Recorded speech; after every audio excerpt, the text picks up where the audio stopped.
I was halfway through the second coat of paint when she said it, leaning against the doorway with a cup of tea in her hands like she was just making conversation, like she was commenting on the weather.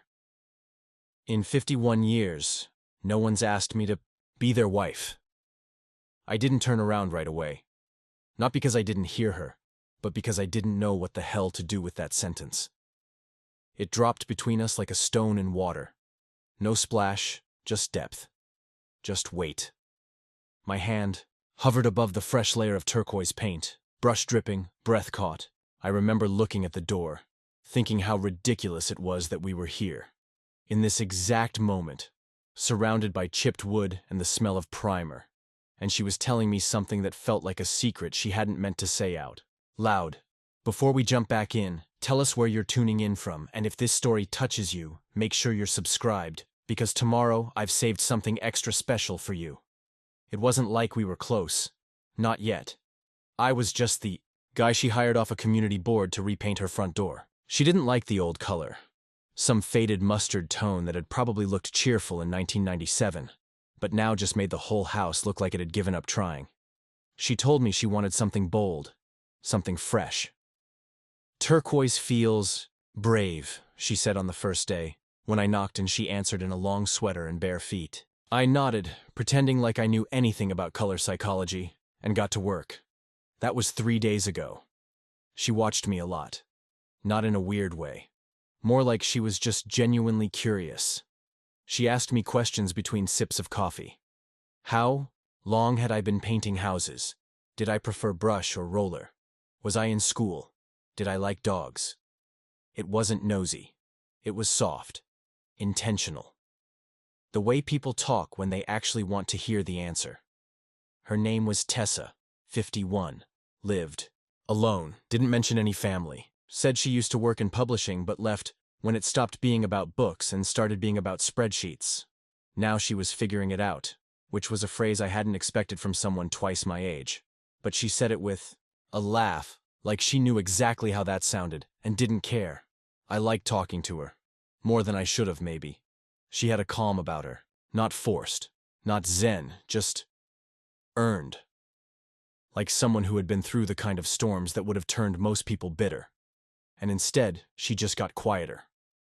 I was 27, still learning how to fold my laundry without making it wrinkle. And here she was, telling me she didn't know what came next either. It felt weirdly equalizing, comforting, like I wasn't as far behind in life as I thought I was. And then came the line.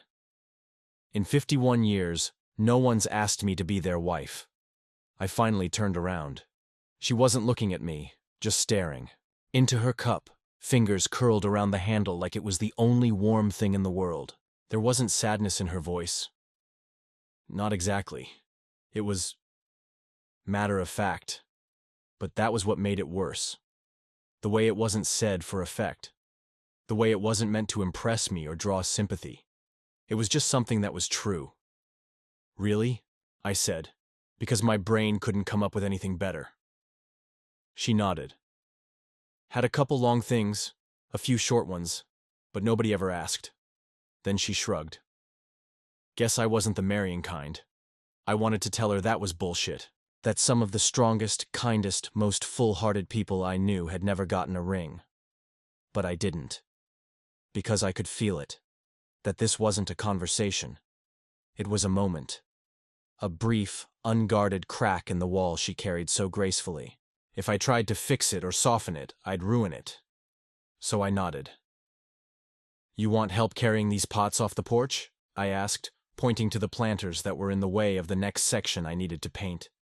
She smiled like I'd just given her a lifeboat. Yeah, that'd be great. And just like that, we moved on. I painted. She sat nearby and read. Sometimes she'd read parts out loud. Sometimes she'd go quiet for pages. I kept glancing at her, wondering what kind of man you'd have to be not to fall for someone like her. Someone who had somehow made solitude look dignified, who carried loneliness not like a curse, but like a well-folded jacket, always there, never begged for. I stayed longer than I needed to that day. Took my time putting my brushes away. She didn't tell me to hurry. She didn't offer anything either. No invitation, no explanation. just stood there barefoot on the porch, arms crossed, watching me like she knew this was something we'd remember, even if we never mentioned it again. As I walked back to my car, she called out, "Hey!" I turned. She paused, then said, "Thanks for being gentle." I didn't know what she meant, not really, but I nodded. And I got in the car. And I drove home wondering why I suddenly felt like I'd been handed something precious. I didn't know it then, but that was the beginning of the story. Not the one where a guy paints a door and gets a paycheck. The one where a woman who's never been asked to be a wife opens a door she hadn't touched in years. And somehow, for reasons neither of us could explain yet, let someone in. The next morning I found myself parked in front of her house 15 minutes early, engine running, windows down, pretending I was checking something on my phone just to justify sitting there. I wasn't sure why I'd come that early. The job didn't demand it. The weather wasn't pressing, but something about the way she'd looked at me the day before had stayed with me overnight, threading its way into my sleep and curling up in the corner of my chest like a cat refusing to leave. I told myself I just wanted to finish the second coat before the weekend, that it was good work ethic, that I was being responsible. But that was a lie I was barely buying. The real reason I was early, the reason I'd barely slept, was because I couldn't stop hearing her voice. Not the tone, or the words, but the weight of them. 51 years and no one had asked. Not once. It sat with me like a question I wasn't ready to answer. I got out of the car and walked up the steps, careful not to make noise even though it was her house. The sun was still low and orange, casting long, quiet shadows across her porch like the day itself was holding its breath. She hadn't come out yet, which was unusual, because the past few mornings she'd already been outside by the time I showed up, either watering plants or carrying out a folding chair and a book. I stood by my tools and waited a few minutes, not wanting to knock too early and risk turning my own nervous energy into an intrusion. But just as I reached down to unpack the brushes, I heard the door open behind me, soft and deliberate. Like she'd been watching me from the other side and only now decided it was okay to open it. She looked tired, her hair pulled up in a messy twist, eyes still fogged with sleep. But there was no embarrassment in it. Just honesty, the kind that doesn't perform for anyone.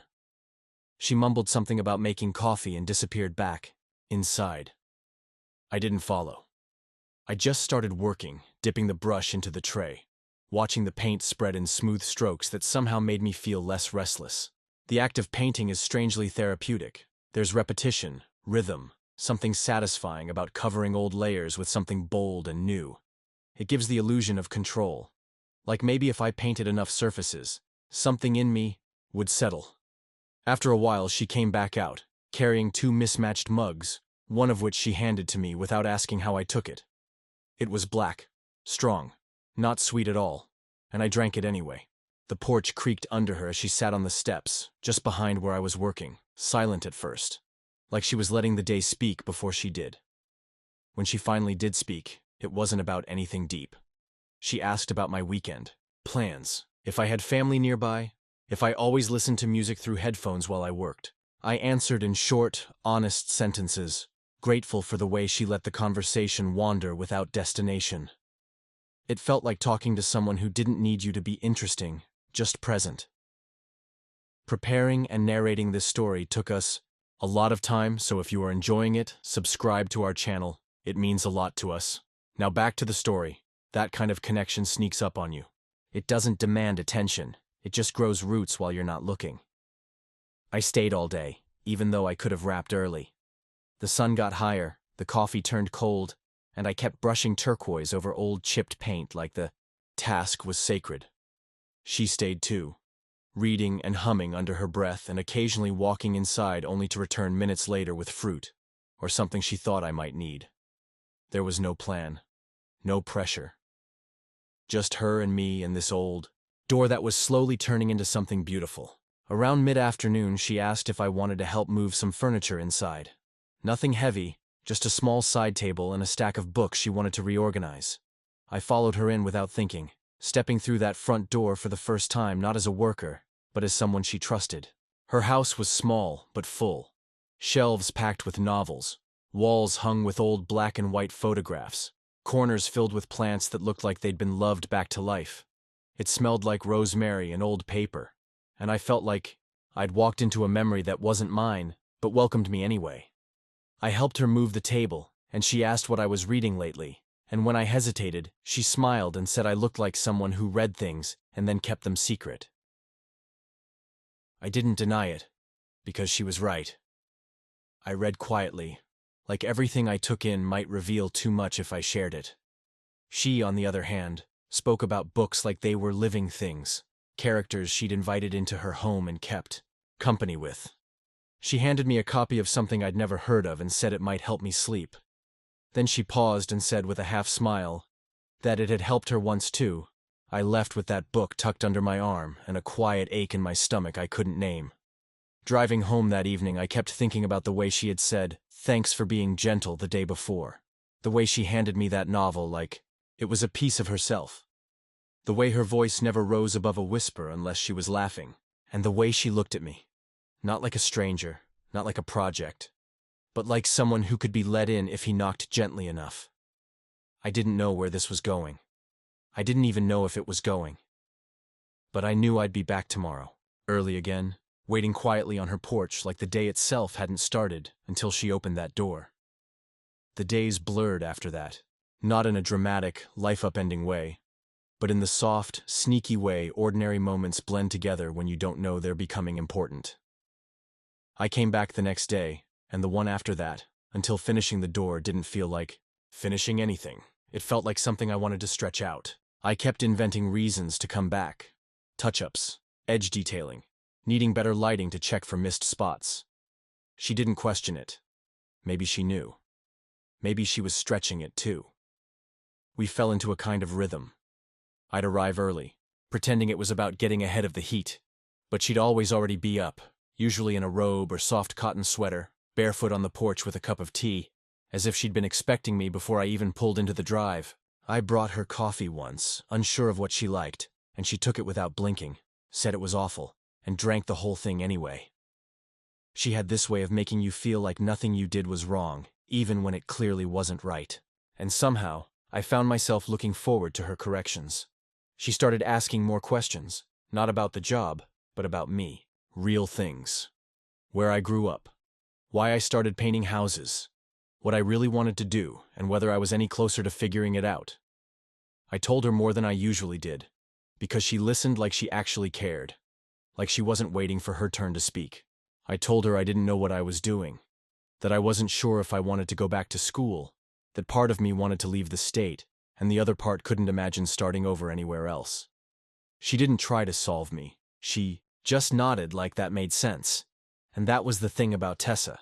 She made you feel like you didn't need to explain yourself, like who you were in that exact moment was enough. Inside her house, I started noticing the little things. The photos on the walls, mostly black and white, some with torn edges and worn corners, none of them new. Her bookshelves were filled with old titles, mostly fiction, with spines cracked from rereading. There was a stack of cookbooks in the kitchen that looked untouched, and a radio in the corner that played jazz at night when she thought I wasn't listening. She hummed to it sometimes, always off-key, always softly. Like the house itself was keeping secrets only she knew how to keep alive. She asked me one afternoon if I could help carry a box from the attic. Nothing heavy, she said. Just something she hadn't looked at in a while. The stairs creaked under our feet as we climbed up, and the air shifted to that dry, attic-stale kind of quiet that always feels more private than the rest of the house. I found the box near the back, under a sheet that had yellowed with time. It wasn't labeled, and she didn't tell me what was inside. Just carried it down slowly, placed it on the living room floor, and stared at it like it was a memory she wasn't sure she wanted to open yet. She didn't open it that day, just left it there in the corner, like a guest that might be welcome later. We sat on the couch instead, drinking something cold, and watched the light change across the floor. I told her about a girl I almost proposed to once, years ago, and how I knew even in the moment I pulled the ring out that it wasn't right. She didn't judge me, she just smiled, like she'd already lived through 5 versions of that kind, of love, and come out the other side with a quieter understanding. When I asked if she'd ever wanted to get married, she laughed, not in a mocking way, but with a kind of distant warmth. She said she used to dream about it, when she was young and everything still felt wide open. Said she thought it would feel like being chosen, like someone reaching out their hand and saying, "Yes, you, forever." But then time passed, and life happened, and the question never came. So she stopped expecting it. Built a life around the absence of it. A good life, she added quickly, just different from the one she thought she'd have. I didn't know how to respond, not really, so I just said, "I think that's braver than people give credit for." And she didn't say anything after that. Just sipped her drink and looked out the window like the sky had asked her something only she could hear. Eventually I finished the door, or at least, I ran out of reasons not to finish it. The paint dried smooth, the color rich and clean, like it belonged there. I stood back to admire it, proud in a quiet way, and she came out to stand beside me. Said it looked perfect. Said it was more than she imagined. I didn't say much, just handed her the brush one last time and told her it was hers now. She looked at it like it meant something. That night I drove home slower than usual. Windows down, music off, replaying her. Words in my head, not just the line about never being asked, but all of it. The softness, the space, the way she never asked me to stay and never told me to leave. I knew something was happening between us, but it wasn't the kind of thing you could name. It was slower than that. Softer. And for the first time in a long time, I didn't want to rush it. The following week felt hollow. The job was done. The door was perfect. There was no logical reason for me to be there anymore. And yet every morning around the same time, I found myself waking up and staring at the clock like I'd forgotten how to start the day without the rhythm of her porch, her tea, her quiet. I tried keeping busy, took on another gig 2 neighborhoods over, a peeling fence that needed sanding and repainting, but it didn't fill the same space. The new client was polite, detached, just a woman paying me to fix something old so it looked new again. There was no jazz in the background, no second cup of coffee handed off without asking, no weight behind the silence. I missed it more than I wanted to admit. It was 3 days before I texted her. Just a simple message. "Hey, the door holding. Up okay?" She responded with a picture. The door, glowing in the afternoon light, a single potted plant beside it. No words. Just the image. But it said enough. It said, "I see you're still thinking about it. Me too." I almost replied with something clever. Something easy. But I didn't. I let the silence stand. I let the image sit in my chest all day like a stone warming in the sun. By Friday, I was back in front of her house. I didn't warn her. I didn't bring tools. I brought a bag of fresh bagels and no plan.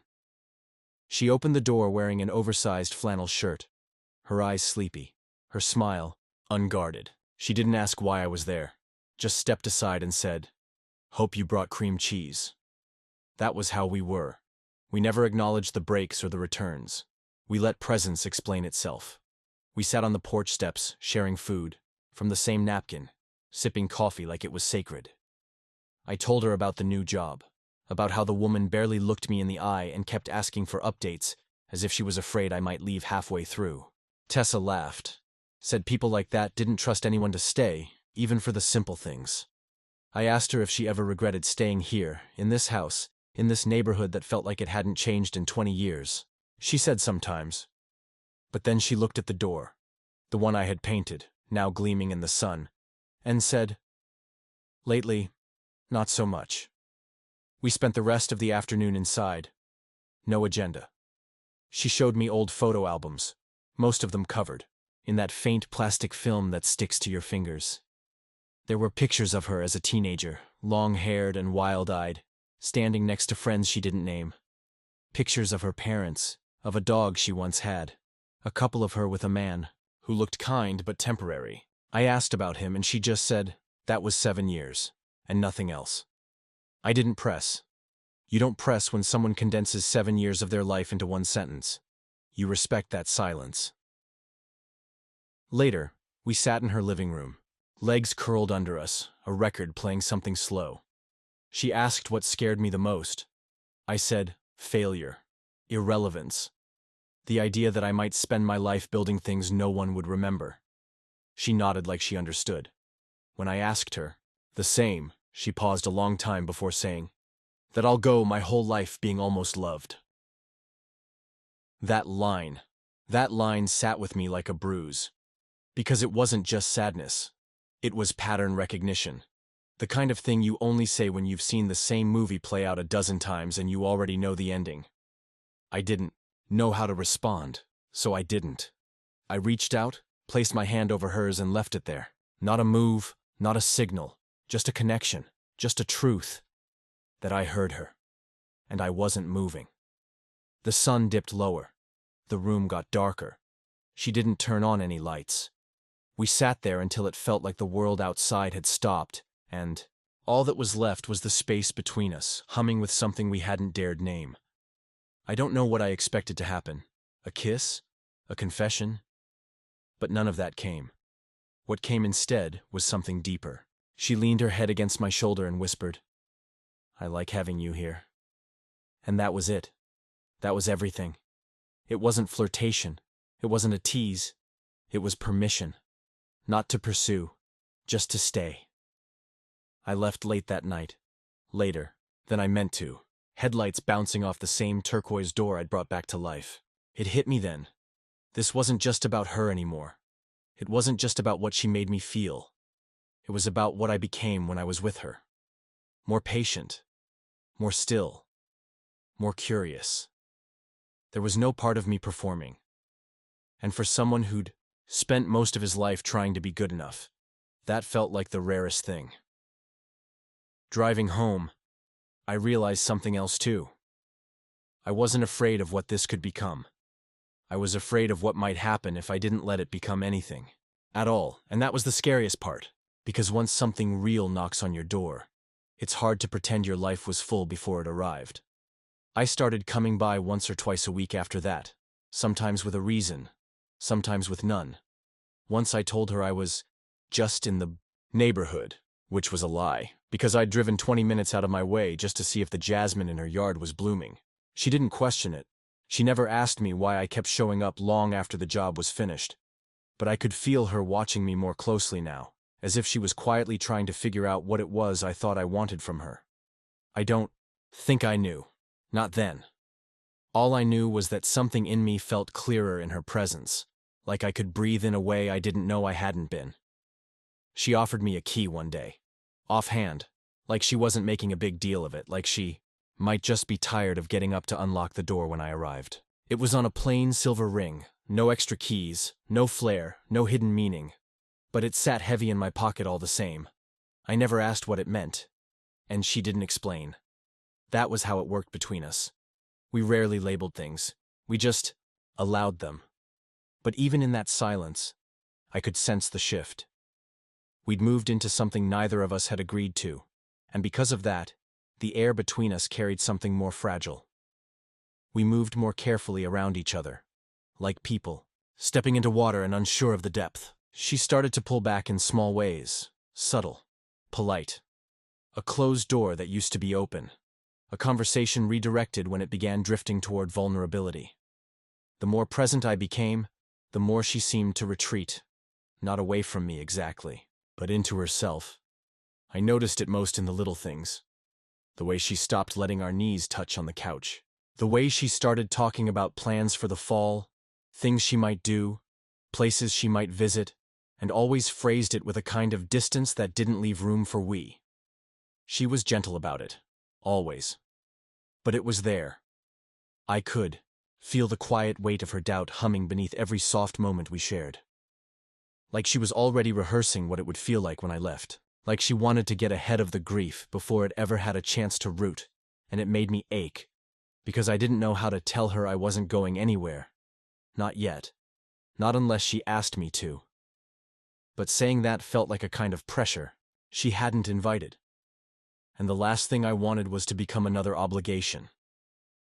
So I stayed quiet, hoping my presence would say what my words couldn't. One night, we sat on the porch in silence. No music.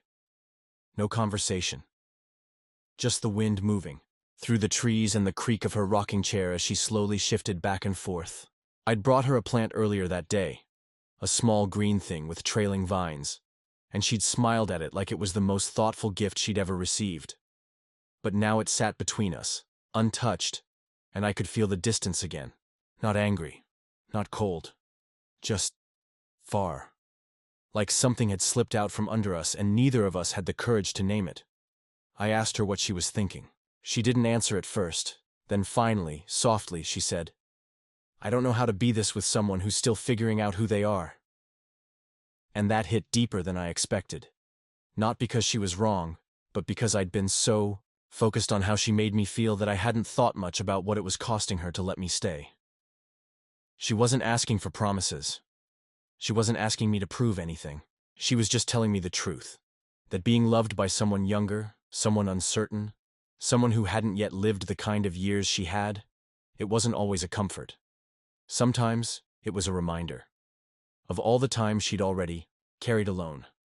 Of all the years she'd convinced herself that love wasn't for her. Of how much easier it was to survive without it than to believe it might finally arrive at her doorstep just a little too late. I didn't respond. I didn't know how, so I just sat beside her and let the silence grow. I think that's the moment I realized something important. That love doesn't always announce itself with declarations and certainty. Sometimes, love arrives in a person who shows up again and again, even when you leave the door half closed. Even when you say, in your own quiet way, "Please don't hurt me," and they hear you. And they don't run. That night I left without going inside. She didn't ask me to stay. She didn't need to. I stood at the edge of the porch and looked at her one last time before I walked to the car. She gave me a soft smile. The kind that said, "This is hard." The kind that said, "I'm trying." And maybe that was enough for now. Maybe the bravest thing she could offer was the space to let me keep showing up, even if she wasn't sure what she'd do with me once I arrived. The next time I showed up, she didn't come to the door.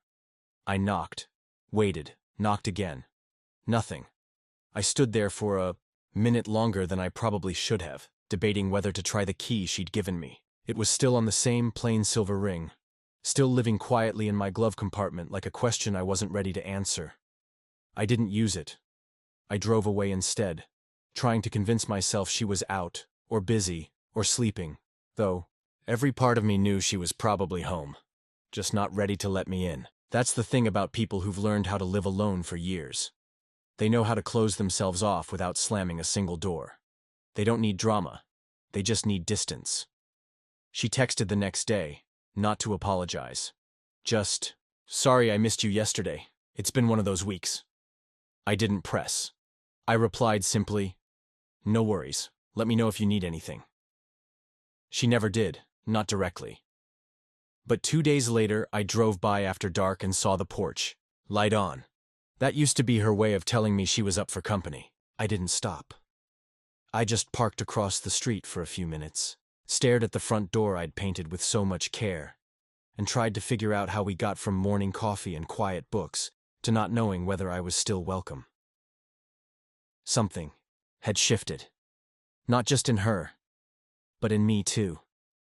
I felt the pull to protect what we had, but I also felt a rising frustration that I couldn't name. I wasn't trying to fix her, or rescue her, or be the answer to whatever she'd spent a lifetime surviving, but I also didn't want to keep dancing around the edge of something real, only to have it vanish every time it got too close to being named. It was like trying to hold smoke, beautiful, fleeting, but impossible to grip. And I wanted to grip it. I wanted something that stayed. When she finally invited me back over, it was casual. A text that said, "You around later? Could use help with the garden hose." I laughed when I read it. The most mundane invitation in the world. But to me, it was a lifeline. I showed up an hour later with new gloves and a half-baked excuse to fix the broken faucet near the side of the house. She was waiting on the porch again, this time with that guarded smile, the one that said she was testing the temperature of everything, my patience, my presence, the cost of letting me step closer again. We didn't talk about the distance. We didn't mention the missed visit. We just fell into a rhythm like we always did. She handed me tools.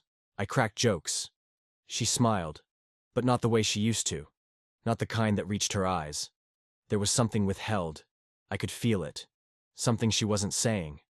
Like she'd started convincing herself that all this, the door, the afternoons, the shared silences, had just been a temporary indulgence.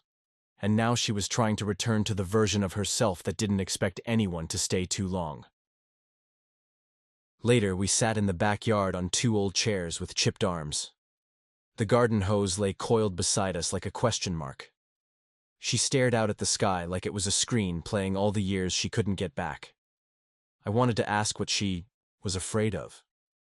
I wanted to ask if she ever thought about what we were becoming, if she felt it the way I did, or if I'd just been telling myself a story she didn't recognize. But instead, I said nothing. Because sometimes silence feels safer, especially when you've seen how fragile people become when their guard is dropped too quickly. Then, out of nowhere, she said, "You know I'm not someone you build a future with, right?" No warning. No lead-up. Just that. Like she needed to get it out before it turned into another unspoken scar. I didn't respond right away. I looked at her instead. Really looked. At the soft lines around her eyes, the way her fingers curled tightly around her mug, like she needed to anchor herself to something. I wanted to tell her she was wrong. That I wasn't looking for some polished future built on bullet points. That maybe the only future that made sense was the one that unfolded slowly, without pressure. 1 hour at a time, 1 breath, 1 porch light. But she was scared. I could see it. And scared people push, not because they want to break things, but because they want to know what will hold. I reached for her hand, rested mine over hers, didn't squeeze, didn't pull, just held it there. A signal. A quiet one. She didn't move away, but she didn't look at me either. We sat like that for a long time. Not talking. Not solving anything. Just 2 people trying not to fall into something they knew might hurt, but also might be the only honest thing either of them had felt in years. And I realized then that she wasn't trying to push me out. She was trying to see if I'd leave on my own. That was the real test. That was always the test.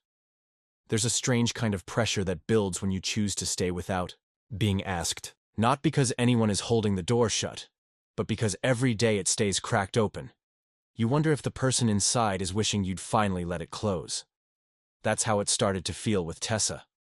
Like we were living inside a space she had only meant for herself, and I'd wandered in without knocking loudly enough. I kept showing up anyway. Not because I wanted to prove something, but because I didn't know how to stop. Not yet. I came to fix things she didn't need. Fixed. I brought food she could have easily made herself. Sometimes I didn't bring anything at all. I just showed up with the quiet weight of someone who was trying to be part of something he couldn't name yet, hoping presence alone would speak clearly enough. That week, her energy shifted again. Not cold, just distant. She moved slower, like she was thinking more before speaking. She stopped finishing her stories. She stared out windows longer. I'd watch her face when she thought I wasn't looking. How her mouth would tighten for no reason.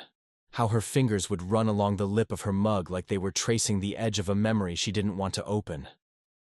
I asked if everything was okay. She said yes. Always yes. The kind of yes that dares you to ask again. So I didn't. Because part of loving someone like her meant understanding that she'd spent years building armor that looked like independence. And if you tried to force your way in, she'd vanish before you even reached the soft parts. I stayed later than usual that Friday. Not because anything needed doing, just because I couldn't bring myself to leave. The house was quiet. Too quiet. The kind of quiet that follows a conversation that hasn't happened yet. We sat in her living room, the windows open, the evening air slipping through the screens. She had a blanket pulled over her lap, even though it wasn't cold. I was on the floor, leaning back against the couch, close enough to feel her presence, but not close enough to touch it. There was a book between us neither of us had picked up. The jazz station played low on the radio, the volume so faint it was barely there. That's when she said it. So softly I almost missed it. "Do you ever think about how long you'll stay?" I didn't answer right away. Because the truth was, I thought about it all the time. Not in the sense that I wanted to leave, but in the sense that I didn't know how long I'd be allowed to stay. She didn't ask the question to corner me. She asked it like someone offering me a way out. And that, more than anything, broke something open inside me. I said I didn't have a plan, that I hadn't given it an expiration date, that I didn't want to. She looked at me then, not with doubt, but with something heavier, something close to grief. I've lived a lot of years, she said. Most of them alone. And I've made peace with that. You haven't even lived half your story yet. And I told her that didn't scare me. But I could tell she didn't believe me. Not fully. Because people who've lost things don't always trust the things that stay. The next morning, I woke up before her. It was the first time I'd stayed over, not in any romantic sense. Just too late to drive, too tired to explain why I didn't want to go. She'd offered the couch, then the guest room. I took the ladder, and she left the hallway light on, like a small signal that said, "You can leave in the night if you need to." But I didn't. I stayed. And in the morning, I made coffee in a kitchen that still didn't feel like mine, careful not to open the wrong drawers, careful not to assume. When she came down, she looked surprised to see me still there. Not unhappy, just surprised, like she'd already made peace with the possibility that I'd be gone. She poured herself a cup, wrapped her sweater tighter, and said, "You didn't have to." And I replied, "I know." That was all. That was enough. We ate breakfast, together, like we'd done it 100 times before, quietly, rhythmically, like the morning itself had memory. But under the calm, I could feel her watching me, measuring me, not judging, but weighing what it would mean if I kept choosing this, if I kept choosing her, and what it would mean for her if I eventually stopped. That afternoon, she got a call from her sister. I only know this because I heard the tone in her voice shift. She excused herself to the porch, left the screen door slightly open, and I heard pieces of it. Names I didn't know, laughter that sounded more performative than real. A long pause followed by, "No, just a friend. He's been helping with some stuff around the house." I knew that line wasn't meant for me, but it hit me harder than I expected. Just a friend, helping with stuff. I wasn't angry, I wasn't hurt, but it told me everything. Told me she hadn't figured out how to explain me to the world. Or worse, that she'd already decided she didn't want to try. When she came back in, I didn't bring it up. I didn't need to. The air between us had shifted again. Something unspoken, like the taste of something bitter you can't quite place. We sat in silence for a while, reading, pretending to read. Her eyes didn't move across the page. Mine did. But nothing. Stuck. Eventually, I closed the book and said I should get going. She nodded. Not encouragingly, not reluctantly. Just nodded, like she'd been waiting for that moment all day. She walked me to the door. I stood there, hand on the knob, the same knob I had painted not long ago, now dry and smooth and familiar. And I looked at her, and I almost said it. I almost asked her what she was so afraid of. I almost told her I wasn't looking for forever. Just now. Just this. But I didn't. Because some part of me knew she needed to pull away first. That she needed to believe I'd come back. Not because I was trying to fix her, but because I chose to. I left quietly. No hug, no questions. Just a soft, "take care," as the door clicked shut behind me. And as I walked to the car, I realized something that scared me more than any goodbye ever had. That I didn't know if I'd be allowed to come back. The first week passed with nothing. No text, no calls, not even a missed signal. No porch light left on, no casual invitation, no, "Hey, I've got this thing you could help with," wrapped in subtle intention.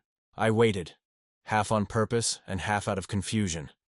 I told myself she needed time, that maybe she was working through something, that this wasn't the first quiet stretch between us. But this silence felt different. Not like space to breathe, but like absence. I ran through every conversation in my head, every detail I might have missed. Had I stayed too long? Had I pushed too gently? Had I overstepped some boundary I never saw drawn? The last thing she said to me was, "Take care." And it echoed now, like a closing statement. Not a goodbye, but not a promise either. I drove past her house 3 times before I had the nerve to stop. The third time I parked down the street, engine off, just staring at the turquoise door I had once touched with both care and certainty. That door had once been a symbol of presence, of effort, of showing up for something fragile and beautiful. Now it just sat there, closed.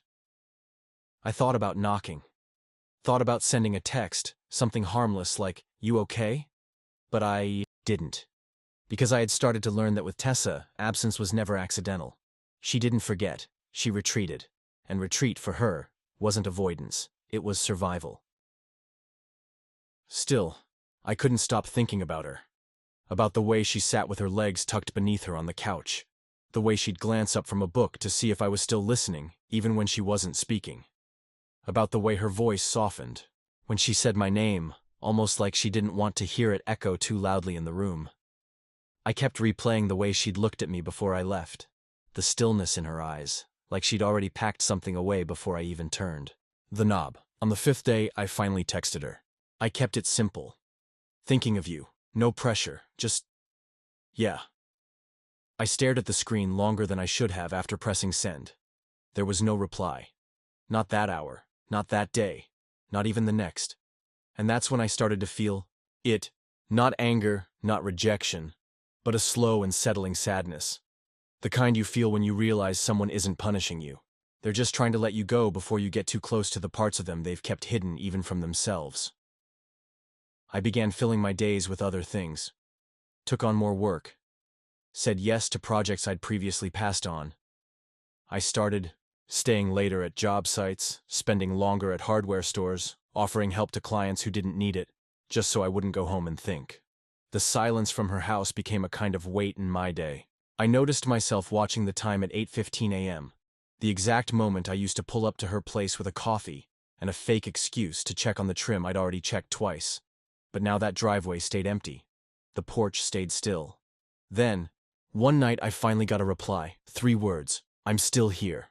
That was it. No punctuation, no context, but it cracked something open in me. Not hope exactly. Just relief. She hadn't disappeared completely. I held my phone like it was something breakable, rereading the words, trying to find the space between the lines. Was it reassurance? Was it closure? I didn't know. But I didn't ask. I just replied, "Okay, so am I." A few days later, I dropped something off on her porch. A book she once said she loved but no longer owned. I found it in a second-hand shop, its spine worn, its pages dog-eared, and I knew it had to be hers. I didn't ring the bell. I just left it on the step with a note inside that read, "This made me think of you. Thought it might belong to you again." I drove off without looking back, without checking to see if the curtains moved. The next day, the book was gone. That was her way of talking now, through gestures. A door left unlocked, a book taken inside, a porch light that flickered on again after 2 long, empty weeks. I began to understand that this was the only language she trusted anymore. Subtle, indirect, safe.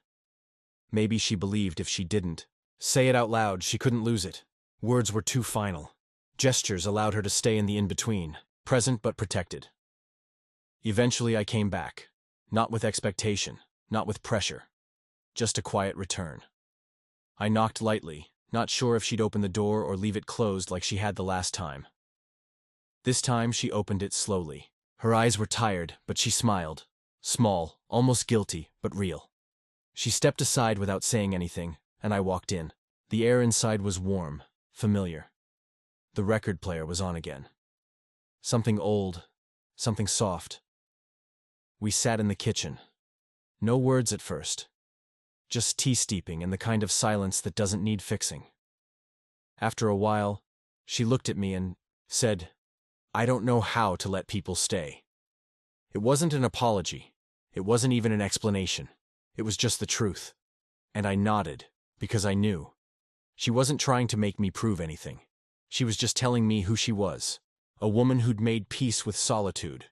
who had trained herself to survive without depending on anyone, who had learned that silence was safer than hope. So I didn't push. I didn't demand a version of her she hadn't offered. I just reached across the table, covered her hand with mine, and stayed. That was it. That was all. I started coming by again, not every day, but enough that it became its own rhythm. Sometimes she'd text, sometimes not. But the door was always unlocked now. That was her way of saying it was okay. Her voice still hadn't caught up to that truth. But the gesture spoke louder than anything she could say.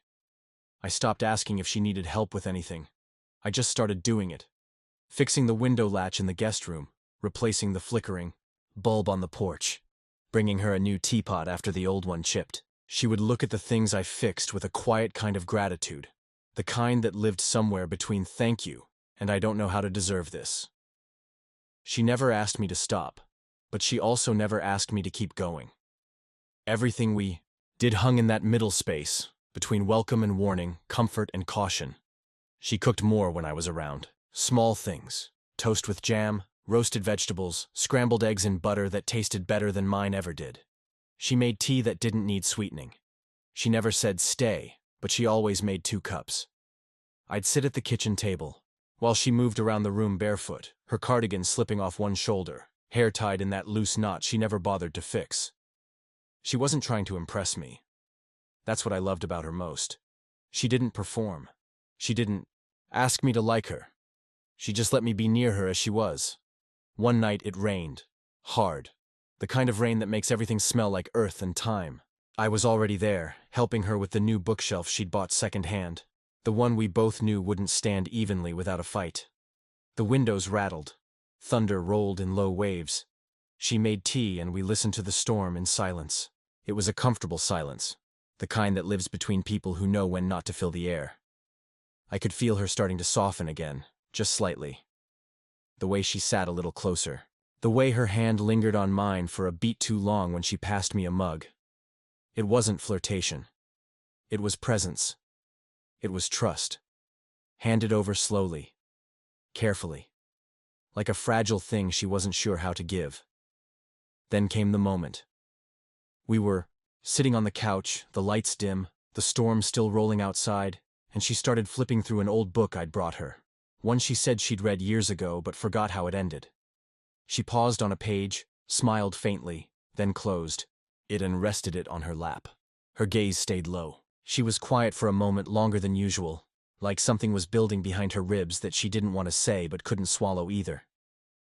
Then, almost under her breath, she said, "Sometimes I think if someone had just asked, I would have said yes, even if it wasn't perfect, even if I wasn't."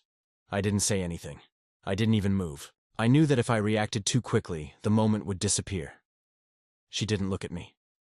She kept her eyes on the book in her lap, fingers curled around the edge like she needed to hold something still. That line, even if I wasn't, it said everything. About the way she'd carried herself for decades. About the stories she told herself in the quiet.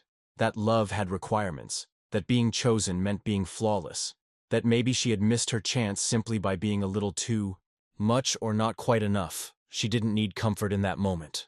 She didn't need to be reassured. What she needed was to be heard. So I stayed still. I let the words settle in the room. I looked at her the same way I always had. Not like she was broken. Not like she was late to anything. But like she was exactly where she was supposed to be. A few minutes later, she stood up and went into the kitchen. I could hear her rinsing out our mugs, running the tap too long. When she came back, she didn't bring tea. She just sat beside me again, this time closer.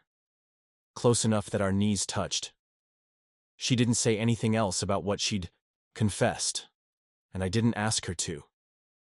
That was how we worked. One truth at a time. No pressure. No pulling. The rain kept falling. At some point, she rested her head on my shoulder and let out a long, quiet breath. Not tired. Not sad. Just honest. Like she was letting go of a weight she didn't know she'd been carrying. I sat there with her like that for what felt like hours, listening to the world soften outside, the storm beginning to fade.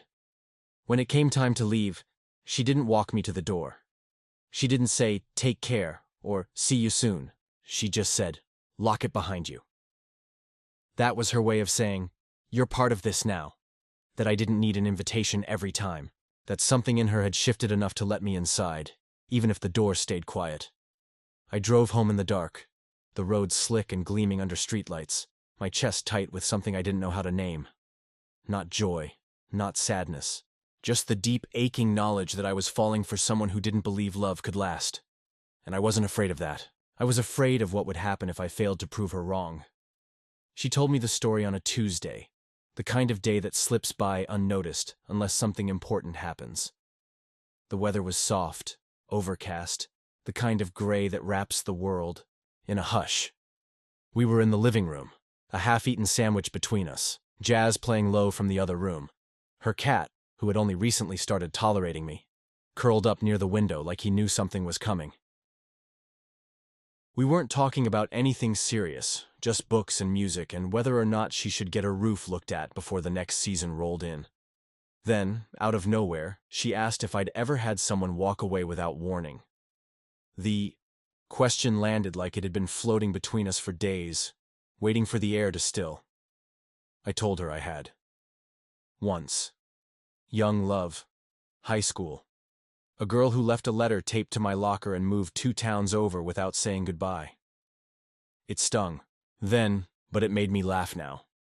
I asked her the same question in return, expecting maybe a small story, something brief, something vague. What I didn't expect was the way she went still, like someone who'd just stepped into memory too deep to swim back from.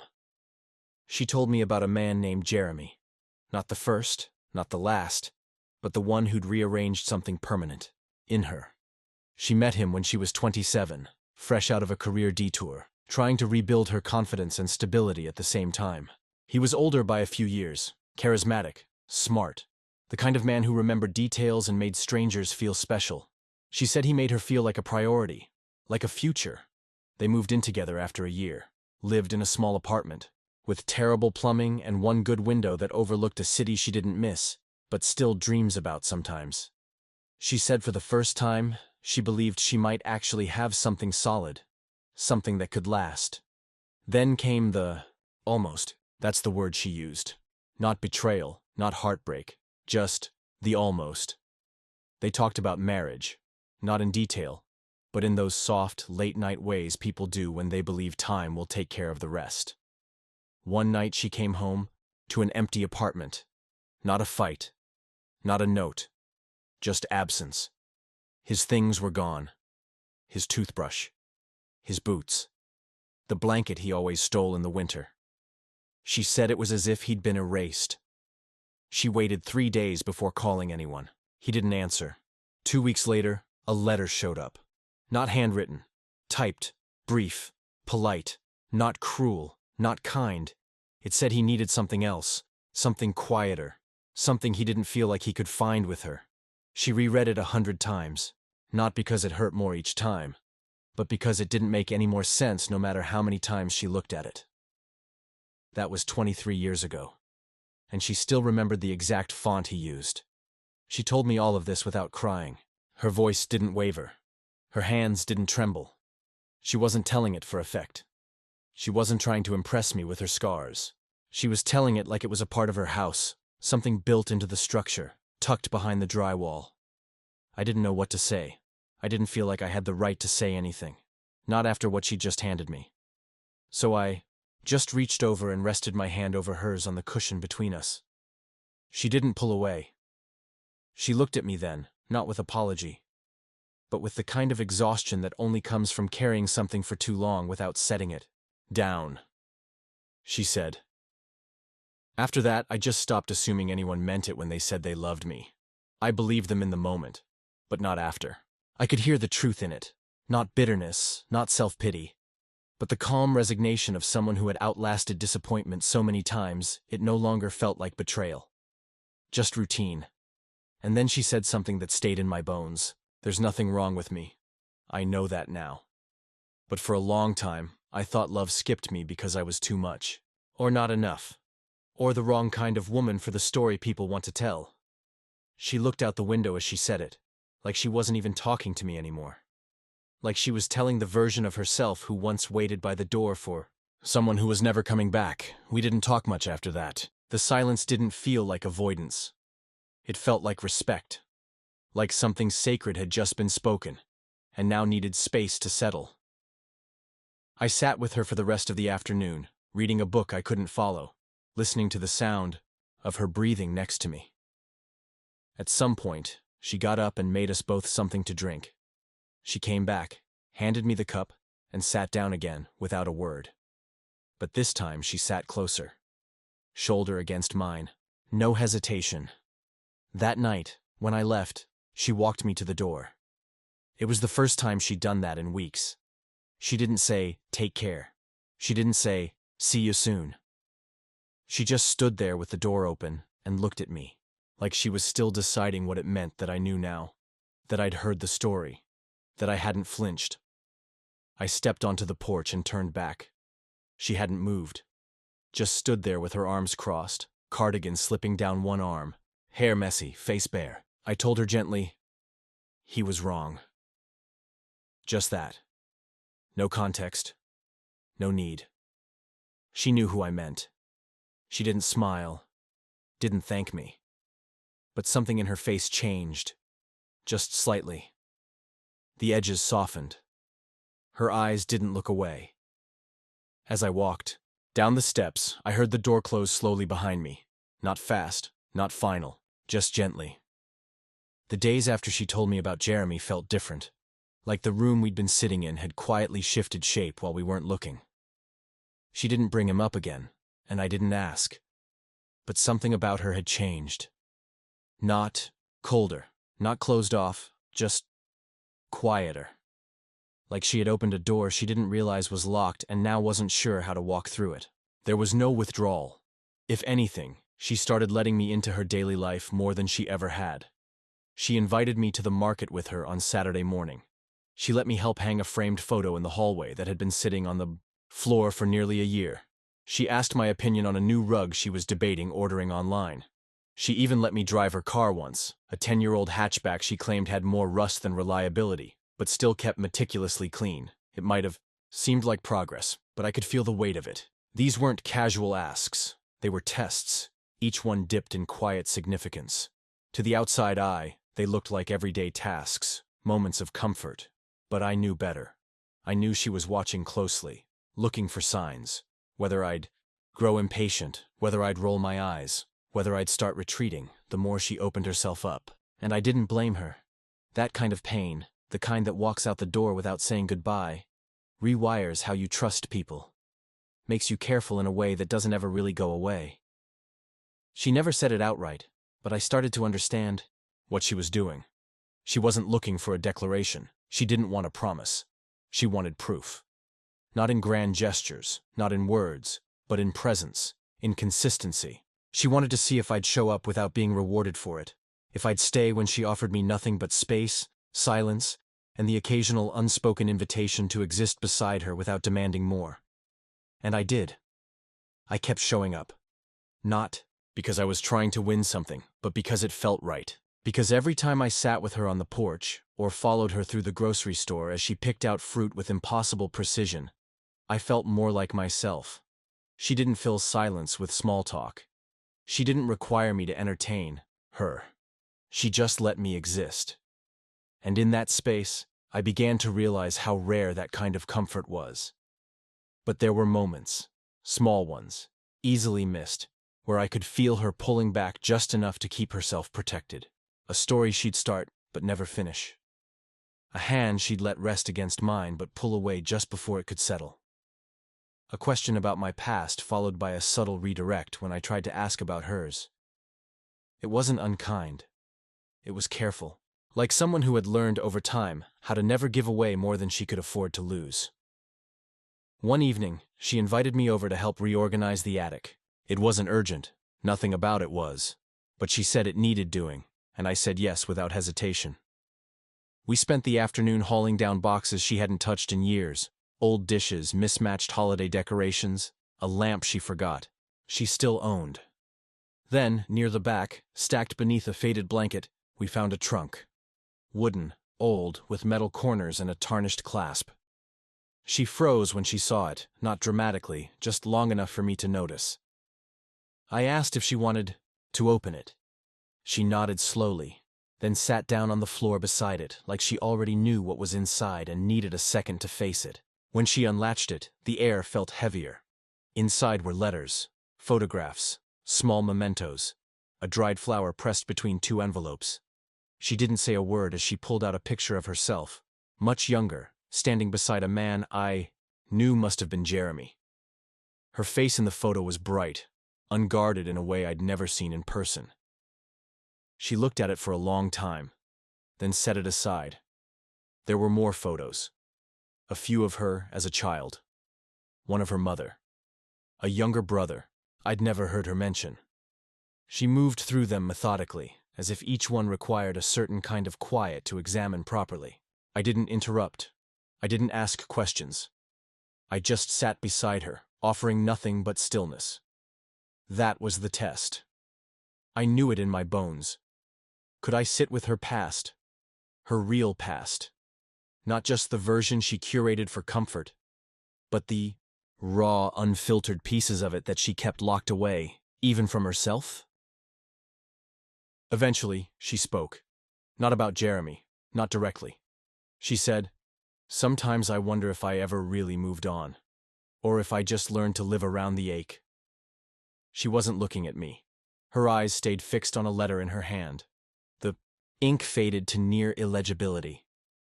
People always talk about healing like it's this destination, like one day you wake up and the grief is just gone. But I think for some of us, it just becomes part of the architecture. You stop trying to tear it out, you just build around it. I told her I understood. That maybe love wasn't supposed to erase what came before. Maybe it was just supposed to stand beside it. To make room for it. She didn't answer. She just nodded once, like she was considering it seriously for the first time. We packed everything back into the trunk, not neatly, but with care. She didn't close the lid when we were done, just left it open like a window, like something had been let in that finally needed air. That night, she made dinner. Real dinner. Pasta with roasted garlic and mushrooms. Bread she'd bought that morning. We ate on the floor in the living room, because the table was still covered in boxes. She poured wine. We didn't toast. We didn't need to. Halfway through the meal, she reached for my hand and held it. Not for show. Not for reassurance. Just to feel something solid. When I left, she didn't walk me to the door.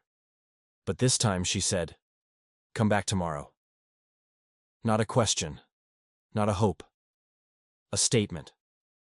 And in that one line, I heard everything she hadn't said. I heard, "I'm still scared, but I want you here." I heard, "You're passing the test I never meant to give." I heard, "Don't stop showing up." Not yet, and I knew I wouldn't. The next morning, I woke with that phrase still in my chest. Come back tomorrow. It wasn't a request. It wasn't wrapped in hesitation. It was her first clear invitation. And it stayed with me, the way first. Snowfall stays on quiet streets. Light, but unmistakably there. I showed up around the same time I always did, just after breakfast, coffee in hand. Unsure of what the day would hold, but completely certain I needed to be there for it. When I pulled up, the porch light was already off, the door already unlocked. She didn't meet me at the door like usual. I let myself in, calling her name softly, the way you do when you're not entirely sure which version of someone you're about to greet. She was in the kitchen, barefoot, wearing a long gray cardigan and leggings, a soft kind of morning disheveled that she made look unselfconsciously elegant. She didn't look surprised to see me. She looked relieved. She handed me a mug wordlessly and leaned against the counter, sipping her own. We stood there in the kitchen, quietly drinking coffee. The kind of quiet that's full of permission, not avoidance. I noticed her eyes lingering on mine longer. I noticed her smile stayed a second too long. And for the first time I realized this wasn't just her letting me stay. This was her wanting me to. After breakfast, she asked if I wanted to take a walk with her. That was new. She wasn't someone who made plans like that. At least not with me. She usually invited me into her world only as needed. Something fixed, something carried, Something checked off. But this wasn't about necessity. This was her asking for company, for time, and that made it different. We walked the neighborhood slowly, her pace easy, the way someone walks when they know the sidewalk by heart. She greeted one or two neighbors with a polite nod, but didn't stop to talk. She didn't hold my hand, but her shoulder brushed mine more than once, and I didn't step away. She pointed out a tree on the corner she used to climb as a girl. She told me about a bakery that had closed years ago, about a bookstore that moved away. She walked me through memories like they were parts of a city that only existed if someone else knew the map. I listened. Not because I was trying to impress her, but because I knew it mattered to her that I heard the names, the corners, the people she'd lost and never said goodbye to.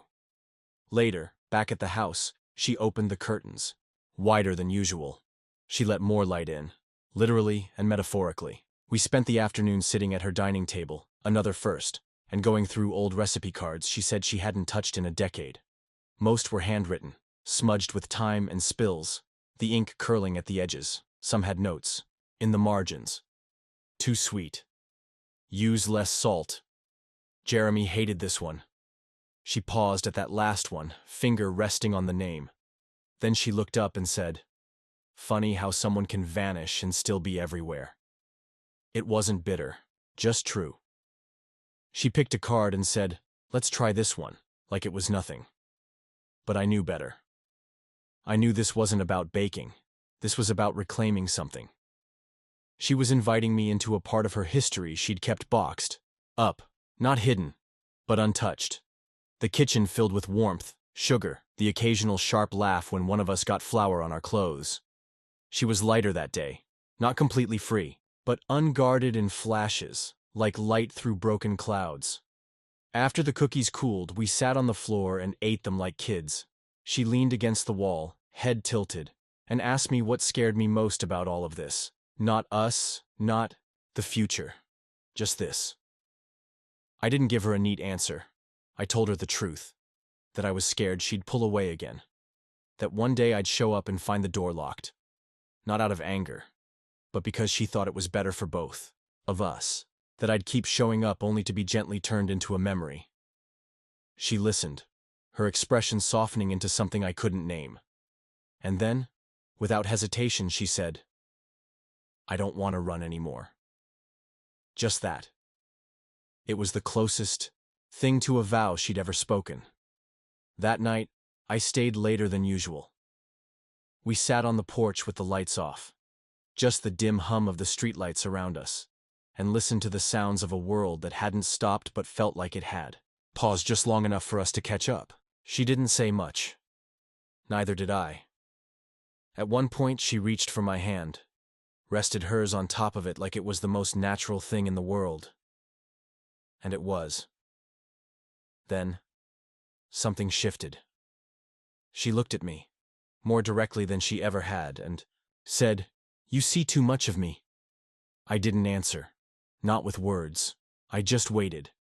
She took a deep breath and followed it with a sentence that came out like a cracked plate falling from a shelf. "I'm scared I'll make you small." It was quiet, honest, terrifying. She meant it. She meant that she didn't know if she could be loved without consuming the person trying to love her. That maybe letting someone in meant they'd slowly start bending themselves around her wounds until they weren't standing upright anymore. I told her, not in a speech, but slowly, deliberately, that love doesn't shrink the right people, that the right people grow in the spaces others are too afraid to enter. I said I didn't come here to be protected. I came here because when I'm near her, I stop pretending I'm not afraid too. And that maybe being afraid together was enough. She didn't reply, not out loud. She leaned her head against my shoulder and let out the kind of sigh that sounds like surrender. The kind you breathe when you've been holding your breath for decades. I didn't move. I didn't kiss her. I didn't try to turn it into anything. It wasn't. I just sat there, shoulder to shoulder, hand in hand, and let her feel what it was like to not be alone with her fear. That was the night I realized she'd started trying. Not by fixing anything, not by promising a future, but by finally letting the present count for something. The days that followed weren't marked by anything dramatic. No confessions, no sweeping gestures, no loud declarations of love. Just life. The kind of life that builds itself around two people who have stopped pretending they don't care. I'd come over late in the morning and find her reading in the kitchen, one leg curled under her, a pen tucked behind her ear. She'd gesture toward the kettle, and I'd make the tea without asking how she wanted it. We had settled into a rhythm that felt less like a habit and more like a kind of language, an understanding built through repetition and presence. But underneath it, something was shifting. Not in her, in me. I started noticing things that had always been there, but now felt newly urgent. How she rubbed her temples when she was tired, how she ran her fingers along the rim of her mug when she was lost in thought, how she tilted her head slightly when she didn't believe what someone was saying, even if she didn't interrupt them. These weren't revelations. They were familiar details, but now I carried them differently. Like facts that had weight, like pieces of a person I was starting to love, not in the hopeful daydream way, but in the grounded, terrifying, I will have to protect this kind of way. And that's what scared me, because love, real love, doesn't always feel like joy.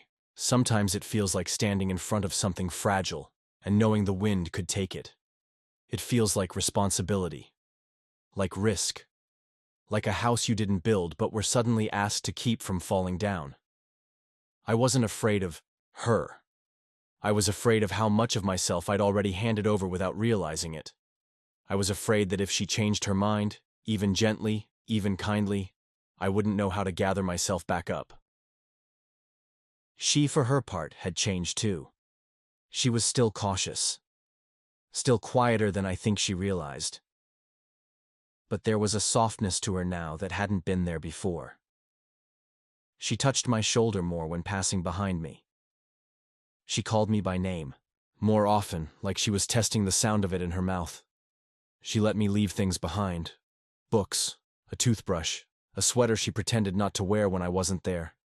But I'd seen her in it once when I showed up unannounced. And once, when I joked that I should just move in and pay rent in tea and repairs, she smiled and said, "You're already here more than you're not." Still, there were moments when I could see her doubt herself. It came in flashes, like the time we ran into someone she knew at the market and introduced me, after the slightest pause, as a friend. Or the way she asked, too casually, what I'd be doing when this ends, as if what we had were a vacation, a long weekend with a checkout time she was trying not to look at. I didn't push back, I didn't correct her, but each moment lodged itself in me like a splinter. Not because I wanted more, not yet, but because I didn't want her to keep assuming there would be less. The breaking point wasn't big. It never is. It was Tuesday. Rainy. We were putting away dishes together after dinner, and I made a passing comment about something 6 months from now. A trip, a wedding I'd have to go to out of state. I can't remember now. She paused, towel in hand, and said, "You think we'll still be doing this by then?" Just like that. No accusation, no defensiveness, just a question. But it was the kind of question that carries weight because it reveals what someone really believes about themselves. That they are temporary, that they are seasonal, that they are an intermission, not the story. I looked at her for a long moment, not angry, not surprised, just heartbroken that after everything, after the months of quiet closeness, of unspoken commitments, of shared routines and emotional disclosures, she still thought she was optional, that she still believed she was holding a space that would eventually be reclaimed by someone more appropriate, more expected, more easily explainable. And I realized then that this wasn't about whether she wanted to be loved. She did. What she didn't know was how to accept it, how to believe that it could keep showing up without demanding she become someone else. I didn't answer her question. Not right away. I dried my hands, I put the towel down. I looked her in the eyes and said, "I've already built you into my life." She didn't respond. She didn't smile. But I watched her chest rise a little too quickly, like breath was hard to find. And I realized that was the most terrifying thing she'd ever heard. Not because she didn't want it, but because she did. And wanting it meant she had something to lose again. She sat down at the table and I followed. The rain outside had picked up, tapping against the windows like a reminder of everything we weren't saying. She looked at her hands, then at me, then down again. And finally, she said it. I don't know how to be someone's future. I've only ever been there right now. And I said, then we'll start with tomorrow. It wasn't romantic, it wasn't poetic, but she nodded, and I saw something flicker in her expression. Relief, maybe, or fear's twin. Hope. She reached across the table and took my hand, held it like someone touching something they'd lost once and never thought they'd find again. And in that moment I realized I wasn't afraid anymore, because loving her didn't feel like falling. It felt like arriving. The strange thing about healing is that it rarely arrives with fanfare. There's no dramatic music, no cinematic transformation, no teary monologue to signal its entrance. It comes quietly, through repetition, through unsoftness, through mornings that start to feel ordinary in the best way. That's how it began to feel with Tessa. We had stopped talking about what we were. The words didn't matter as much anymore. It was the routine that started to say it. For us, coffee was made for two. Groceries were bought with both our preferences in mind. Books were left dog-eared on opposite ends of the couch. There was always a blanket draped over the backrest now, as if the space was meant to be shared. She even gave me a drawer. Not ceremoniously, just one day, it was empty, and she said, "There's space if you need it." That was her way. She started smiling more. Laughing more too, though it was still that quiet kind of laugh, like she didn't quite trust the sound of her own happiness yet. I caught her humming to herself in the kitchen, barefoot, flipping through a magazine, mouthing the words to a song she thought I couldn't hear. I didn't say anything. I didn't want to make her self-conscious. It was like watching someone stretch after being asleep for too long. Awkward at first, then slowly graceful. I didn't want to interrupt it. I just wanted her to keep moving. One afternoon, she asked if I wanted to repaint the bedroom. Not because it needed it, not because anything was wrong. She just said, "I think I'm tired of the beige." And I could tell that was code for something else entirely. So we went to the hardware store and picked out 5 shades of green. She held each one up to the light like it was a sacred decision, frowning at tones that looked identical to me but clearly meant very different things to her.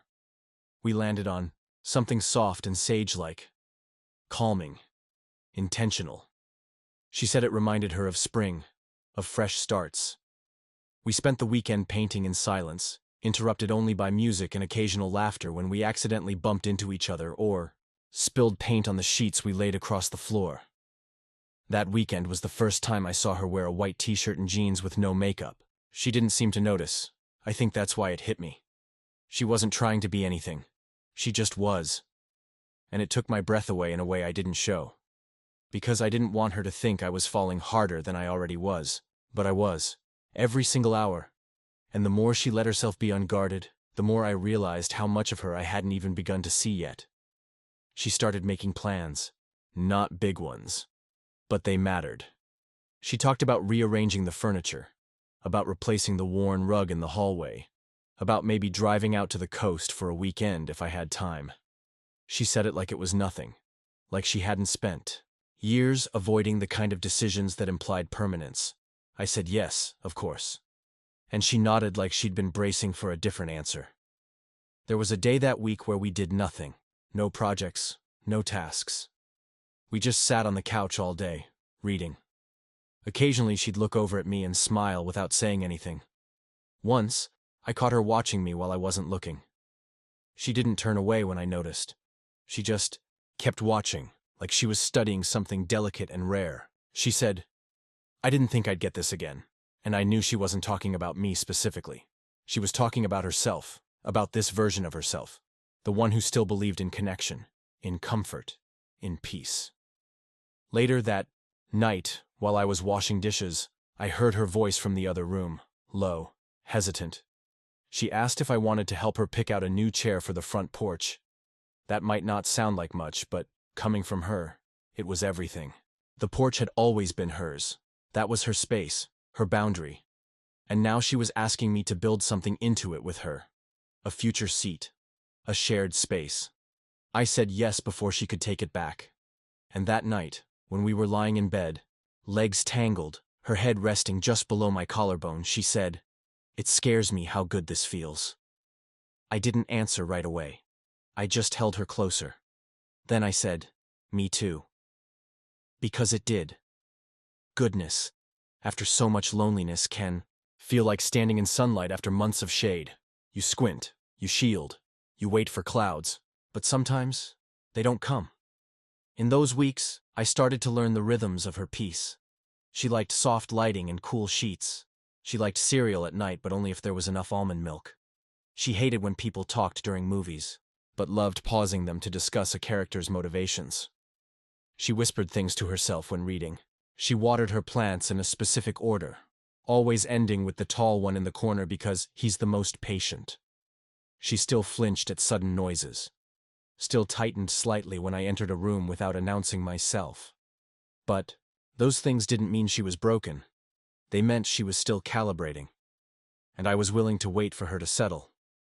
One afternoon, she handed me a small envelope. Inside was a photo, an old one of her as a teenager, grinning wide on a beach, the ocean behind her, a sunburn on her nose. She said, "I wanted you to see her. Just so you know, she's still in here somewhere." I kept that photo in my wallet, not because I needed proof of who she'd been, but because I needed her to know I believed she could still be that girl again. And more. We didn't say "I love you." Not yet. We didn't need to. It was in the way she started leaving. Lights on for me. In the way I stocked her pantry with things she forgot she liked. In the way she reached for my hand now without hesitation. The joy was fragile, yes. But it was there. And for the first time, she wasn't fighting it. It started with a letter. Not the kind you anticipate or dread, but one that arrives in a plain envelope with a return address you don't recognize, written in handwriting that feels too neat to be sincere. She left it on the kitchen counter for a full day before touching it. I noticed it that evening, wedged under a notepad where she wrote down grocery items she usually forgot: ginger, dish soap, almond butter. The envelope had been opened, but the contents were still tucked inside like she hadn't quite decided what to do with them yet. I didn't ask. I never did. Her past had always come with its own timing, and if there was anything I'd learned, it was that pushing her to explain would only make her fold deeper into herself. It wasn't until the next afternoon that she mentioned it. We were sitting in the backyard, late sun brushing across her shoulders, and she said, almost too casually, "That letter was from my brother." I looked up, blinking, because in all the time I'd known her, she'd never once talked about having a sibling. I didn't react. I waited. She went on. "We haven't spoken in almost 12 years, not since our mother died." There was no bitterness in her voice, just that quiet detachment she wore whenever she talked about the kind of pain that doesn't scream. It simmers. She told me they used to be close. Childhood close. That he was the only one who understood their parents' silences, who knew what it meant when their father didn't come home for dinner, or their mother spent 3 days organizing spices instead of speaking. She said he was the first person to ever make her feel safe in the world, and the first person to teach her what it meant to be disappointed by someone you love. They had a falling out, one of those vague, slow-motion kinds that aren't tied to a single event but to the accumulation of absence. She needed him to show up. He didn't. And after their mother passed, she cut him off. Not out of vengeance, just necessity. She said, "I thought if I stayed angry, I'd never have to be sad." And then she paused. Turns out I was both. Now here he was again after more than a decade. A letter, not an apology, not even a request. Just an update. He'd gotten married, moved upstate, had 2 kids. Thought about her sometimes, hoped she was well. Said if she ever wanted to talk, he'd be there. No return address beyond the P.O. box, no phone number. Just a quiet nudge toward reconciliation that she didn't know how to receive. For the next few days, she drifted. Not outwardly, not obviously. But I could feel it in the way she moved. The hesitation in her step. The way she stared out windows, longer, her eyes tracing something I couldn't see. Her laugh came slower. Her touch became more absent-minded. Not because she didn't care, but because part of her had gone somewhere else. And I couldn't follow. That's the thing about grief. It pulls people backward, into rooms they thought they'd closed, memories they thought they'd filed neatly away. And no matter how close you are, you can't walk into someone's past and carry it for them. You can only wait outside the door. She didn't talk about the letter again, but it lived in the house with us now. In the way she'd sit quietly during dinner, fork paused in midair like her thoughts had caught her by the wrist. In the way she reread old journals, flipping through pages without settling on any one entry. In the way she started wearing the necklace she'd once told me was her mother's, the one she hadn't touched in years. I didn't ask. I didn't need to. I just stayed. I made coffee. I brought her flowers without occasion. I washed her favorite mug when she forgot to. I didn't press. I just stayed. Then, one night, the storm hit. Not outside, but in her. We were brushing our teeth, the most mundane of routines, when she suddenly said, "What if this is as good as it ever gets?" I turned, toothpaste still foaming in my mouth, and met her eyes in the mirror. They weren't angry. They weren't even sad. They were hollow in that way that people's eyes get when they're on the edge of breaking but still trying to look composed. I spit, wiped my mouth, and asked, "What do you mean?" She leaned against the sink, arms crossed like a barrier, and said, "What if this is it? What if it never gets better than this, and you start resenting me for it?"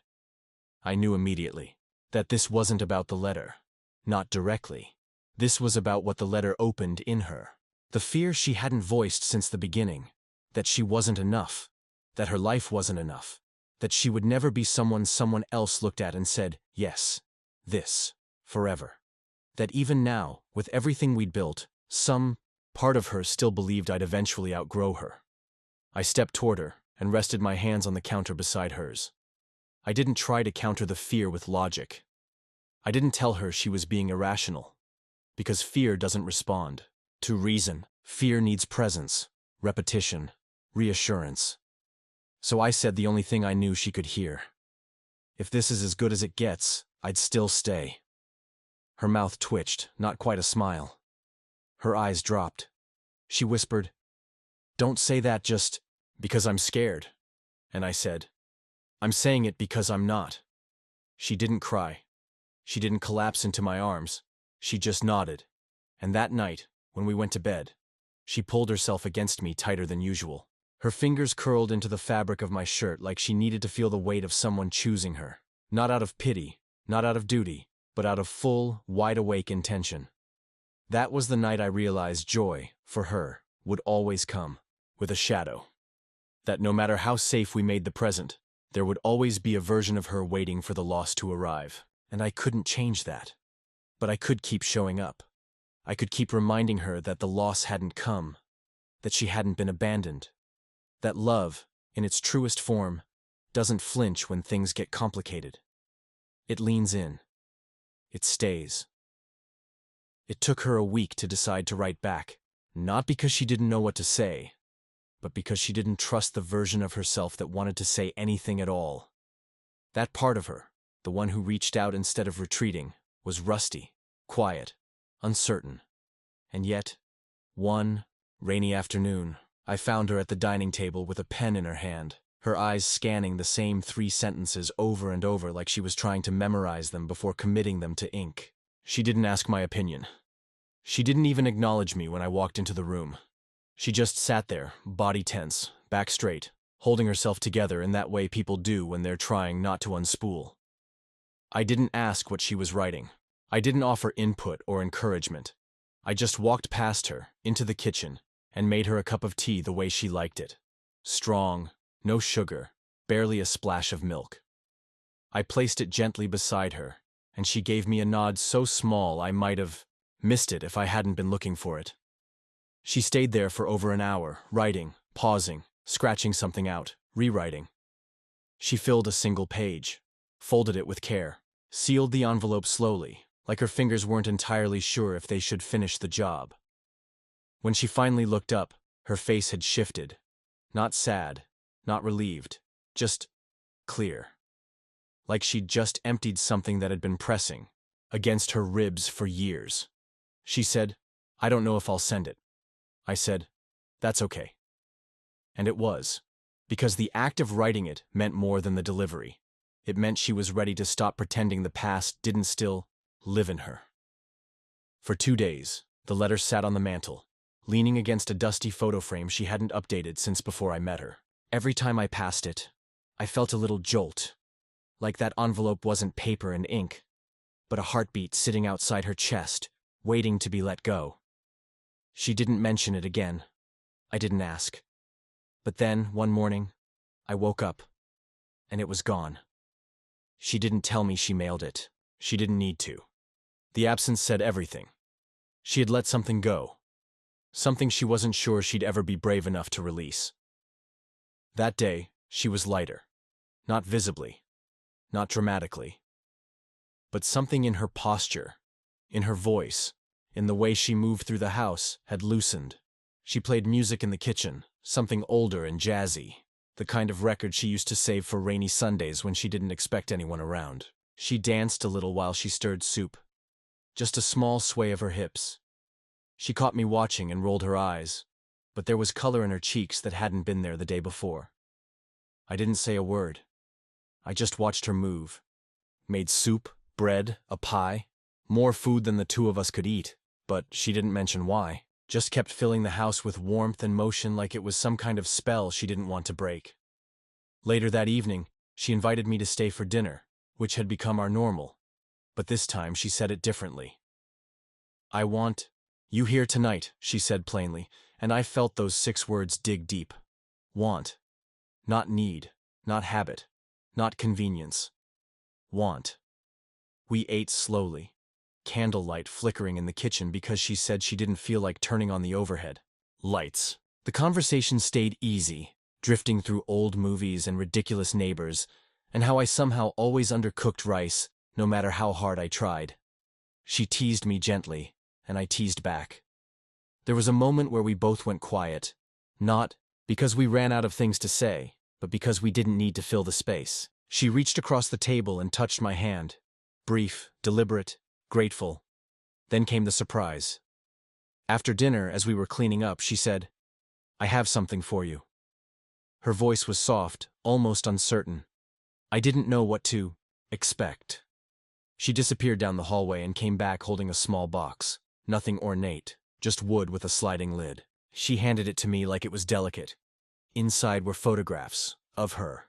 Not just old ones, recent ones, some I'd never seen. A few I had. She said, "These are the versions of me I've always hidden. The ones I didn't think anyone would want to keep." She smiled barely. "But if I'm wrong, I want you to have them." I didn't speak right away. I didn't trust myself to. I just reached into the box and pulled one out. Her, in her 20s, leaning against a brick wall, cigarette dangling from her fingers, hair wild, smile even wilder. There was something reckless in her eyes, something defiant. I looked up at her and then back at the photo. "You still have this look," I said. "You just don't use it as often." She laughed, and it was the kind of laugh that cracks the world open. We sat on the floor, going through the box together, photo by photo, year by year. Some made her laugh. Some made her cry. She told me stories in no particular order, like memory itself had decided to take the long way around. She told me about a summer spent working at a beachside diner, about a road trip she took on a dare, about a man who taught her how to cook but left before her birthday. Each story built her into someone I already knew but understood more completely now. Each version of her made the present one even more remarkable. At the bottom of the box was a single photo of her as a little girl, no older than 6, sitting on a porch that looked almost identical to the one we sat on now. Barefoot, knees dirty, a popsicle melting down her wrist. She looked feral, untamed, beautiful. She said, "That's the first time I remember being happy." I looked at the picture. Then I looked at her. And I said, "I think she'd like who you've become." She didn't respond. She didn't need to.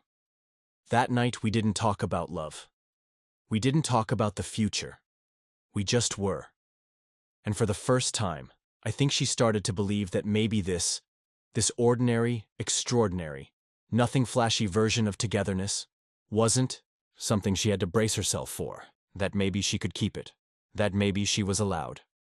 The letter arrived on a Thursday. She didn't tell me right away. I found it sitting on the kitchen counter next to a bowl of apples and an old paperback she was halfway through. The envelope was already open, the paper inside folded and creased, clearly read more than once. I didn't touch it. I didn't even ask. I just noted the way the corner of the letter was weighed down by her favorite coffee spoon, as if she was daring herself to come back to it, but not yet. That night, over dinner, she said nothing. She was present, pleasant even. She asked about my day. She refilled my glass, but I could see it in her posture, the way her shoulders stayed higher, her body still, too still, like it was holding something heavy and trying not to spill. We cleaned the dishes together, the kind of rhythm we'd developed over time, and I watched her hands move mechanically, like muscle memory was all that was keeping her anchored.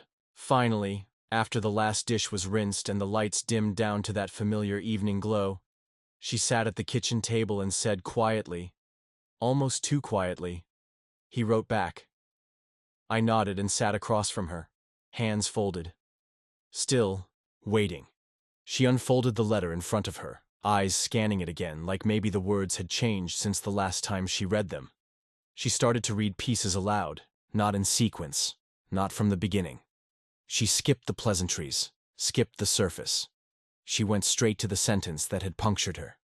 "I always thought you shut me out because I failed you. And maybe I did. But I never stopped, hoping you'd reach out." Her voice caught, just for a second, but she swallowed the break and kept going. "I told myself you didn't want me around, that your silence meant I wasn't welcome, so I learned to stay gone." She folded the letter again, tapped the paper gently with her fingers. She wasn't crying. She looked dazed, more than anything, like a part of her had been knocked loose and hadn't found where it belonged yet. "I spent 12 years believing I was punishing him," she said, "but he thought he was respecting me." And then, after a long pause, "We both made up a story, and we both lived inside it." That line hung in the room like dust in sunlight. She had said it not as a reflection, but as an indictment, not of him, of herself. And I could see the struggle in her, because if her brother hadn't left her intentionally, if the distance hadn't been rejection, then it meant she'd built years of her life around the wrong conclusion. It meant the wound was real, but the reason behind it wasn't. She got up, paced the room once, then returned to the table.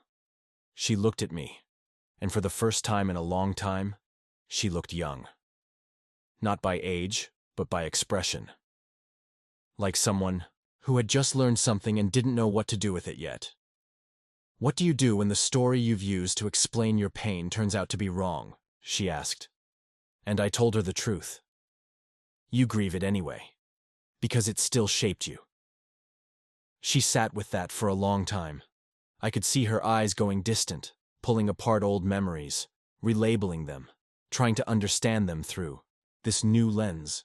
The birthday he missed. Was it intentional, or was he waiting for her invitation? The calls he didn't return. Did he assume she didn't want to speak? The silence, the years, the distance. All built on misunderstanding, layered in pride and unspoken hurt. And it all started to unravel now.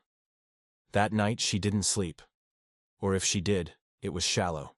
I woke at one point to find her standing in the hallway, barefoot, staring at an old family photo that had lived on the wall so long it had become invisible. She didn't say anything. She didn't move when she noticed me watching. She just stood there, hands crossed in front of her chest like armor, eyes wide and searching. The next morning, she was quiet. But it wasn't the guarded quiet I'd grown used to. It was the quiet of a mind in motion, of someone untangling a thread that had defined too much of her identity. She made coffee. She didn't touch it. She sat at the table and opened a notebook, began writing. Longhand, no pauses, no crossouts. I didn't interrupt. I went outside, sat on the porch, and let her process alone. That was something I'd learned from her. The sacredness of solitude. When she finally emerged hours later, her expression had changed. There was no resolution in it. No clarity. But there was space. like she had made room for something new, even if she didn't know what it was yet. She sat beside me and said, "I want to talk to him." And I knew then that this was a new chapter. Not just for her and her brother, but for her and herself. Because reaching out wasn't about closure. It was about reopening something she thought was lost for good. We spent the afternoon drafting a message together. She didn't want to respond with another letter. She wanted to speak. So we wrote a simple email, direct, honest, warm. She asked if he'd be open to a phone call. She included a number. She said she didn't know what she expected, but she was willing to find out. When she hit send, her hand shook. She laughed at herself for it, but I knew what it meant. She had stepped out of the story. And now, she had to see what was on the other side. That night, we sat quietly again. This time not in uncertainty, but in anticipation. Not anxiety. Not fear. But that strange stillness that comes when you realize your life might be about to change. Maybe a little. Maybe a lot. And you're finally ready for it. As we sat under the dim porch light, her hand in mine, she said something I'll never forget. All this time, I thought I was protecting myself from being hurt again. But I think I was just protecting myself from being wrong. And I knew, in that moment, that something had finally cracked open. She wasn't trying to be right anymore. She was trying to be real. The call came 3 days after she sent the message. It was a Sunday afternoon. The kind that feels like it's floating between weeks. Quiet, slow, heavy with sky. She was in the garden, kneeling beside the lavender she'd planted back in spring. Hands dirt-streaked, hair tied loosely, a smudge of soil on her cheek she hadn't noticed. The phone rang from inside the house, and she didn't hear it at first. I was standing at the sink, drying mugs, when I saw the name flash across the screen. Liam. I didn't call her. I didn't shout. I just walked out, held the phone up, and said, "It's him." She froze, hands still in the soil, eyes lifting slowly like she was waking from something she wasn't ready to leave. For a moment, she didn't move. Then, wordlessly, she stood, wiped her hands on her pants, and took the phone from me like it was a fragile object. She walked back inside, didn't close the door behind her, just disappeared into the hallway. With that same careful, deliberate pace I'd only seen when she was carrying something heavy, I stayed outside. Not out of politeness, out of reverence. She spoke to him for almost an hour. I didn't hear the words. I didn't need to. I could read it in the silences. The way her footsteps didn't pace but hovered in one spot. The way I caught her reflection once in the hallway mirror. Shoulders rounded, head tilted slightly downward, the phone clutched to her ear like a thread pulling her back to something she thought she'd cut clean years ago. I imagined what was being said. Maybe apologies, maybe memories, maybe just breath, shared across distance, finally allowed to mean something again. When she came back out, her face was unreadable. She didn't speak. She didn't sit. She just stood in the doorway, phone still in her hand, like the conversation hadn't fully ended yet inside her body. I looked at her, waited, gave her room to unfold. Finally, she said, "He was kind." Just that. 3 words. But the weight of them knocked something loose in both of us. She walked over to the chair, collapsed into it like her bones were giving up the act, and buried her face in her hands. Not crying, not breaking, just releasing. She said, muffled behind her palms, "I was so ready to be punished. I was prepared for blame, anger, anything." But he just kept saying how good it was to hear my voice. She looked up at me then, and there was something raw in her eyes. Something unguarded and wide and scared. I don't know how to receive that. I've built so much of my life around assuming people were done with me. I sat beside her and didn't try to fix it. I didn't offer any lines about forgiveness or timing. I just nodded, because I knew exactly what she meant. She told me about the call in fragments over the next hour, how he'd moved, how he'd struggled too, how he never reached out because he thought the door had been shut for good, how he missed her, still remembered the way she laughed when she was 12, how she danced around their kitchen to Stevie, Wonder how she once defended him in front of their father and he never forgot it. She said, "He remembered things I thought only I held on to." It was like discovering I wasn't the only witness to my childhood. That line gutted me, because I knew how long she'd carried the weight of being alone in her memory. How many moments she had held privately, thinking they didn't matter to anyone but her. And now to realize someone else had carried them too. That someone else saw her then, and still saw her now. It was too much. She wasn't used to being seen like that. We sat together for a long time, her head on my shoulder, the sun slipping down the sky in slow gold ribbons. She didn't talk much after that. She didn't need to. I could feel it. This strange, beautiful ache radiating from her like heat. It was the ache of being met with kindness when you were ready for pain. The ache of realizing the story you built to survive wasn't the full story at all. That night, she was softer, not in a weak way. In the way wild animals soften once they realize they aren't being hunted anymore. She leaned into me more freely. She laughed quicker. She let her body relax in the bed, her legs tangled in mine, her breath slower, deeper. And before we fell asleep, she whispered, "It's like I've been clenching something for years and I didn't even know until it left my body." I didn't reply. I just kissed the top of her head and stayed with her through the silence that followed. Over the next few days, she called him again and again. They didn't say everything, but they said enough. Enough to start stitching something back together. Not as it was, but as it could be now. She told me later, "It's strange. I always thought I was broken because of the people who left. But maybe I just needed to learn what it felt like when someone came back. And that was everything. It wasn't planned. It didn't come with a ring or a dinner reservation or a speech rehearsed in the mirror. It wasn't a question he'd built toward with grand gestures or milestone moments. It came the way most real things do. Casually, honestly at the end. Of a long day when the air was heavy and the porch light buzzed softly overhead. They were sitting on the front steps, feet bare, a blanket shared between them. The distant hum of summer crickets folding over the quiet like a lullaby. She was talking about the neighbor's cat, how it kept slipping through the fence like it knew something they didn't. He was barely listening, not because he didn't care, but because he was watching her mouth, the way she smiled when she spoke about ordinary things. And he thought, this is what peace looks like when it finally decides to stay.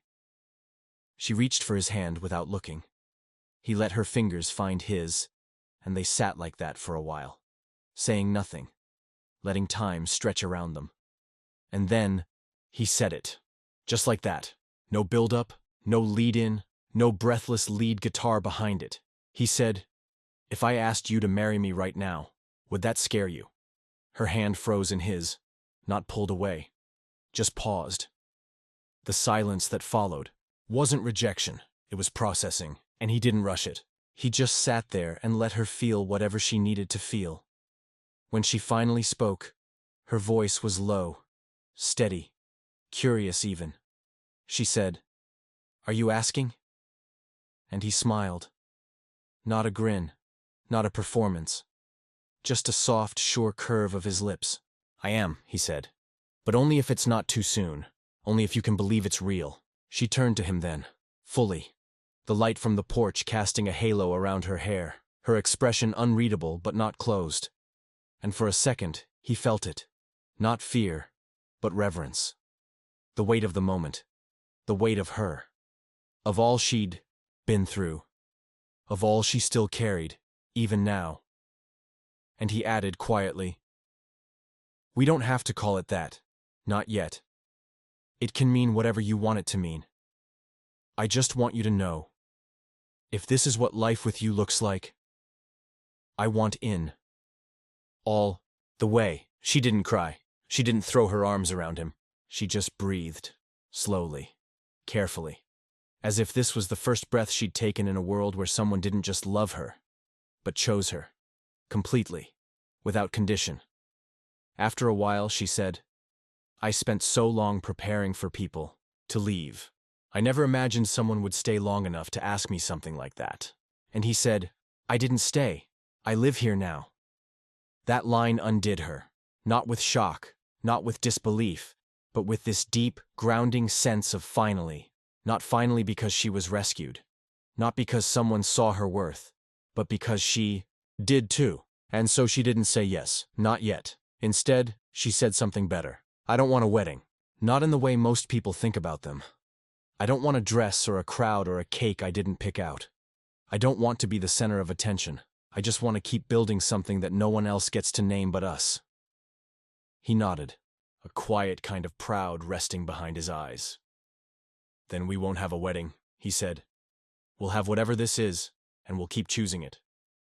Later that night, they sat on the couch, the television playing something neither of them was really watching.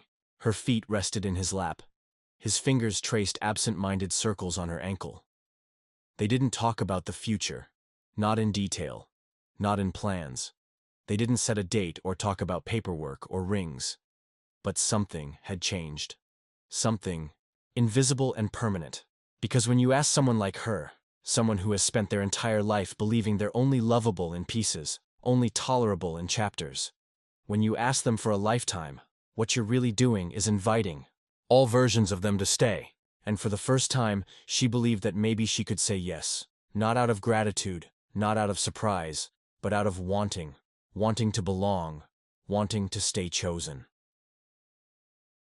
The next morning, she handed him her keys, not ceremoniously, not even with explanation. They'd been on the counter for weeks. She picked them up, placed them in his palm, and said, I guess it's time we stop pretending this house isn't half yours. He smiled, curled his fingers around the keys like they were sacred. And then he placed them back on the hook by the door. I don't need them, he said. You're always home when I get here. That was it. No ceremony, no moment on one knee, no crowd. Just two people who had worked slowly, deliberately, day after day, to build something resilient enough to hold both of their stories. And maybe that was the most honest kind of proposal. Not asking to be loved. Not asking to be saved. Just saying, I'm here, still, again, tomorrow too. There was no dramatic ending, no fireworks, no montage of milestones stitched together by soft music.